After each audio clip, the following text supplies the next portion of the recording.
What's up, guys? Welcome to Keto Rewind. We have 3 generations here. My daughter and mom are here today, but she just wanted to say hi. She doesn't have the focus to stay here the whole time, but she wanted to say hi. So, all right, cutie, you want to get started? No. Okay, go ahead, babe. Okay, so today's video is going to be a good inspirational story, especially for those that are over the age of, what do you want to say? 50. 50? Over the age of 50 that may have had even bariatric surgery, or someone who just wants another approach. So mom's very different than my approach, and that's not a bad thing. The point of this video is you do you. And whatever gets you to the goal line or the finish line or the end point is all that matters. It's not how you got there, how fast you got there. You just got there. That's all that matters. So my mom is here today to share her story battling her morbid obesity and how she got to this point today. So I'm going to interview her because she's not as familiar or as comfortable on camera as me, especially in a topic this raw and real. But she did want to share her story so that maybe if you're out there watching this video and can relate, that this may be what you need to get your own journey started. So without further ado, here's mom, and I guess I'll begin by asking you, tell me a little about your story. All right, my story started probably in my 20s. And the first thing I had a pattern. I mean, I bet I've done every diet in the world at least once, couple of times. And the very first thing that when I was in my 20s, it was real popular to start people on diet pills, which was really amphetamines. And yes, we lost weight, but we got a lot accomplished too. And but it didn't last. A side effect of dying, you know? Yeah, really. And then I did this other one called $1 a pound, and every pound I lost, this was within our family, and every pound I lost I made $1, and every pound I gained back I had to give $2, and I lost I gained $50 in my wallet, but that didn't last either, and I didn't pay them back because it was family. And then the other thing, I started my first in 1970. I started Weight Watchers. And that didn't work so well for me either. And so then I thought, well, then I just have to starve myself. So I went down that road. Let's see, that didn't work either. I did the cabbage diet, and that just made me gassy. I didn't really lose any actual weight with that. You just had gas. I just had a lot of gas. A clean out. So in 1973, I went back to Weight Watchers, and that didn't work either. But at that point, it was about the time I met my husband. So of course, we all want to be hot when you're, in that particular time of your life. And Weight Watchers didn't come through for me again. And so then I went on the grapefruit diet, and that was like horrible.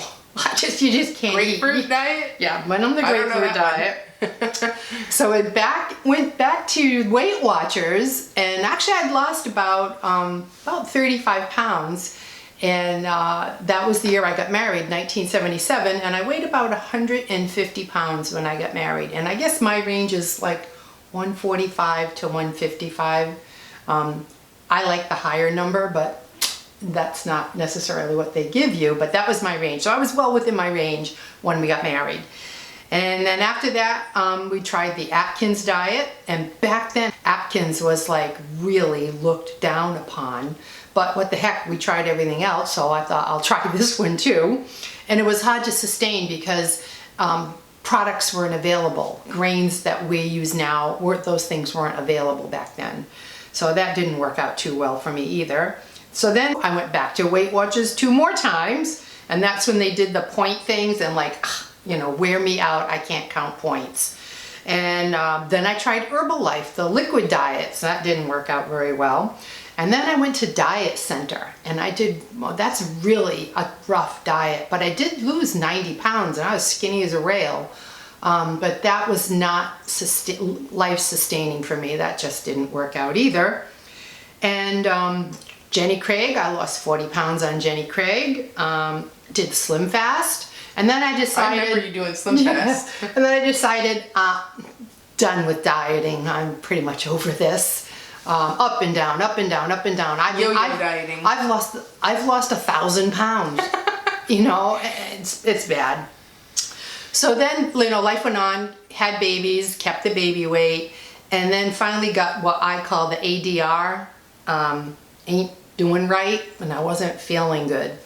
So I went to an endocrinologist, and at this time I was probably 298 pounds, and he put me on a liquid diet that he made at his center.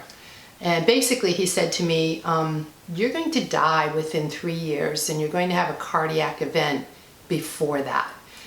And I was like, okay, so like I'm a nurse in between all this, and I've been doing my research on bariatric surgery. I'm not into the malabsorption issue that comes with bypasses and sleeves and things like that. But the lap band appealed to me because I would still, as a nurse, I wanted my body to go through the normal digestive process that we were created to have. And the band just slows down and holds food and gives you a smaller tummy. So I said to him, what do you think of that? And he said, you come back to me with 40 pounds down and you'll get a referral. So I did. I went in, and when I was down 40 pounds that day while I was in the office, he called the surgeon. And I was just fortunate in Florida to have the most wonderful surgical practice that this is what he did for the rest of his life. He used to be an emergency room doctor and surgeon, and decided he just wanted to help people. So he made us go through a really extensive program. I had to go to a shrink twice, and that was a trip. Because she didn't need the shrink. Right, because I was sure I didn't need the shrink. There was definitely no emotional eating, nothing that tied to weight at all. Right. So then I also had to go to intensive nutritional class, and I had to do that 1 month pre-op with a commitment to post-op 2 months of that. And that I had to commit to that. So that I had the 2 original shrink appointments, and then the 3 nutritional appointments. And then for 1 year post-surgery, I had to go to a monthly support group. So he knew that, you know, this stuff starts in your head. And this was back in what, 2007? 2008. 2008? 2008. And so he was really beyond his peers, in my opinion. At the time, At the time, for sure. But you know what's ironic is that after the surgery, yes, I went ahead and I had the surgery, and I think I was like about 250 pounds when I had the surgery. And what was ironic is that we didn't have the word ketogenic lifestyle back then. It existed, but it was not mainstream. Yeah, because you know why? They dumped it into the Atkins plan, and they just figured that's not healthy. So after the surgery, I was given basically a year of planning on what I had to eat and what I had to omit from my life. And I'm going to tell you that this is what I took this from my printed notes. No grains, no sugar, because that's related. If you have a bariatric surgery, sugar causes a dumping system in the body. No processed food, no carbonation. Carbonation, if you haven't heard, she's from the north, so she has a very strong Boston No carbonation. accent. No alcohol, no fruit, very little dairy, and 0 caffeine for 6 months. And kind of sounds like a ketogenic lifestyle to me, or even a Whole30 lifestyle to me. And pretty much my food was to be only fresh vegetables and healthy proteins.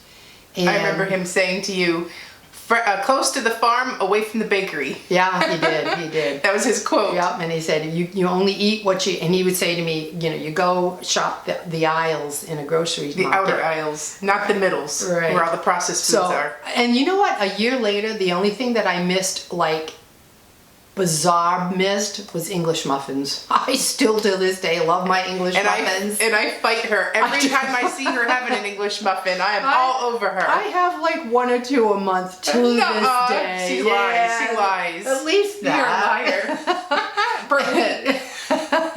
But that's about it. So, it's like, Jess asks me all the time, well, why didn't you just do keto? Well, like, it wasn't popular then. And there was not the research or the data to back this up.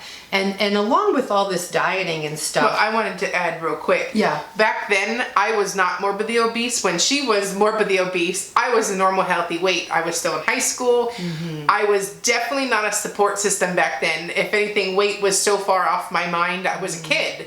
So my dad could care less at the time.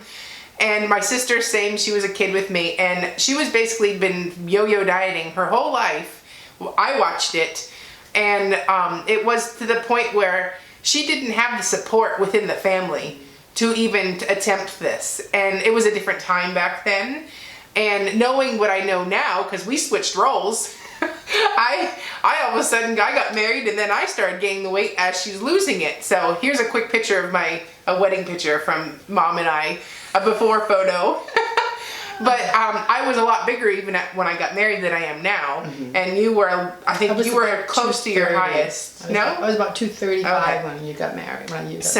But anyway, she didn't have that support system. And I couldn't, like today, if we could like rewind the clock, I would have never allowed her to gain, or like I just would be such a better. Take all my English muffins away. I would take all of the English muffins away. I would be all over her, like just like right now doing what I'm doing with my dad. I would have done to her, and it's like it's to the point where you have to do what works then, and time really is a factor. She was in your 50s. When I had my lap band, I was 50s. Early 50s, yeah. So, at that point in your life, you have now encountered medical problems that, from the neglect up until that point, you're out of time when it comes to, you need this weight off. Mm-hmm. It's more of a life and death issue. I was on 16 medicines a day to stay alive. 16. Five doses a day of just medicine for hypertension. And I had asthma, I had diabetes, I had high cholesterol, the boo-boo word back then. So I had a lot of stuff. You actually had high cholesterol. Yeah, There's a difference than the cholesterol on the keto diet. And then in addition to all the dosing, I had 3 inhalers a day and 2 injections a day. So I was like you were a ticking time bomb. He said I would be dead in 3 years and I would have a cardiac event from that day in the office, and he said if you were to survive it, you'll live 3 years. You may not even survive it. And he said I can't tell you that, but I can tell you you'll be dead in 3 years. So in other words, she was a mess. She was out of time, and at that time, the lap band was her best option because she didn't have support at home, because we all lived our own lives, and so she was basically in this by herself. Mm-hmm. And it was not covered by insurance. No, but I had to pay $16,000. It was a car payment pretty much back then to save your life. To save my life, and it was everything, and that included the surgery, all the the support groups, the interventions, and all that post-op care, but it was still $16,000. That's a lot of money. And that's at this point, I'm sad because had I been where I am today, I would have done everything in my power to get her to where we're at now, just using the ketogenic lifestyle. But that doesn't mean that's what worked for her. That's what got her here and how she's maintained it now. Mm-hmm. But she needed the tool of a bariatric surgery to get her to this point. And there's no shame in that. I was never happy that she did it, but looking forward and going through my own journey and the whole thing, I look at it more of an objective approach, and that was the tool she needed to get the job done. And there's no shame in that. The task at hand was to get to a healthy weight, to live and haunt me for the rest of my life. If she drops dead, who's gonna haunt me? We all need our moms. Who else to be around to haunt? But that's the point in the thing. It's not that some people can do it right out the gate, don't even need to track a macro, and can lose the weight. That's great. That's not always the case. Sometimes you've got to use tools like intermittent fasting, bariatric surgery, support groups. So you need to use things to get you to the goal. And basically, you're here today because you made that choice and you took charge of your health. I'm still alive. So, let's see. So overall, what was your total amount of weight loss from your highest to where you are now? I started at 298, and right now my lowest has been 168, and I'm about 170, 172 now, and it never fluctuates. I have been the same. The doctors, the medical term for that is unremarkable, and you really want to be unremarkable in the medical world. I think besides obviously the biggest gain was life. The second biggest thing is within a year, I was off everything. I no longer had asthma. I no longer used the inhalers. I had no diabetes, no injections, everything except for that one blood pressure pill. And all the others were gone, but I was so emotionally attached to that pill. Being in the medical profession, I know the damage that I've done to my vessels long term on the inside. And so I held on to that pill thinking, I still need this. Until I got to the point, remember we'd go out for a walk and you'd have to go get the car because I just about collapsed because your blood pressure would just got too bottom low out. But I still wouldn't give up that one pill. And it was probably a year more before. And finally, the doctor said to me, I'm not going to prescribe it anymore. He said, I can't get it through your head, you know better. And he said, you're going to stop weaning yourself off. He said, so this is your last 30-day supply. You figure out how to do this. And now I've not had anything for over 10 years. More than that, maybe. Knowing what you know now, what would you say your struggles were being someone in the medical profession are, and with the keto diet and the new modern approach to basically taking charge of your health? Well, when I went to school, we were, I had a whole year in classes for the American... Standard American diet. Standard American diet. The food pyramid of carbohydrates. And and my grades were attached to that, so damn, I knew it well.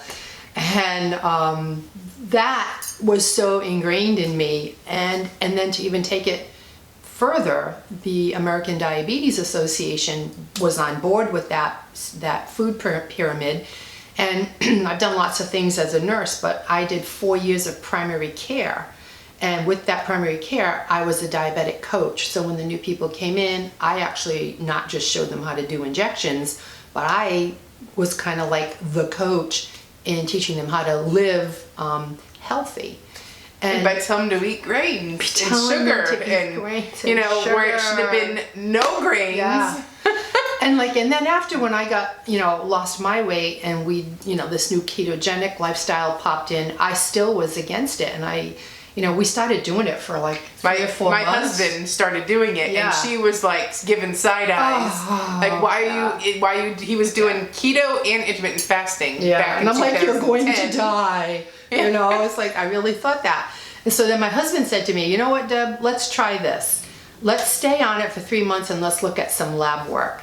And he said, and if it's bad, then we'll go back to doing what you think is best. But I think we should give this a try because Kyle's really thriving on this. Kyle had lost 60 pounds in like 3 months or 2 months or something, and which was inspiring. And he gave me that first glass of kombucha, and I was like, it's alive,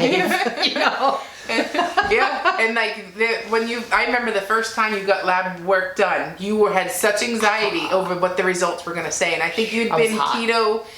We're going to call it keto, but it was essentially keto back then for about 6 months. And then you got the blood work done, and you came right over to my house and brought the lab work. I know, I had papers. And showed me and Kyle, and she had amazing numbers. Wow. Just absolutely for crazy. Somebody who was the poster child of death to being the poster child of health. Yeah. And just by changing the food you eat. But everything changed. My skin changed, my hair changed, everything changed. And yes, I'm an herbalist too, so yes, I help myself along the way. with herbal teas and things like that and tinctures, and we make our own medicines and things like that. So, I mean, I've got the best of both worlds. I have the medical influence that I've learned and paid for, and then I have my own experience because I've been an herbalist since I was like 20 years old. So putting that all together and changing so many times, you know, you start off this way because you think it's good, and then you go this way. And I think finally, yeah, it took me a wicked long time, but I'm finally there. And there's no more yo-yoing. No, and my weight hasn't fluctuated. This is how we eat. Yeah, I'm just at this point now. I gained weight while they still all ate this way, and then I'm rejoining, and the entire family now eats this way. And there's support all around, and just me and my dad left to get to our goal weights. And you know, because if you think about it, we've basically been eating this way for a very long time now. I have not. You have. And Kyle have. I have. Yeah, I have. But the concepts are there, and that's all that matters. And at the end of the day, you can call it anything you want, but basically, no processed foods, no sugar, no grains, nothing white should be in your diet. Except an occasional English muffin. No, don't listen. But all in all, if you have a question for my mom, I'll let her answer. So comment below and I'll have her chime in. But I hope this was a whole other perspective on somebody else's journey that still got me to this place. Yes. That you all are on board with. So it's just that I got there with a lot of twists and turns, but I got there. And a tool. And you know what? Well, God, I was out of time. I needed that tool. Yes. I was out of time. But, you know, in hindsight, if that was not my issue and we jumped on board, then maybe that might not have been necessary, and I might have a nice car. But you know what?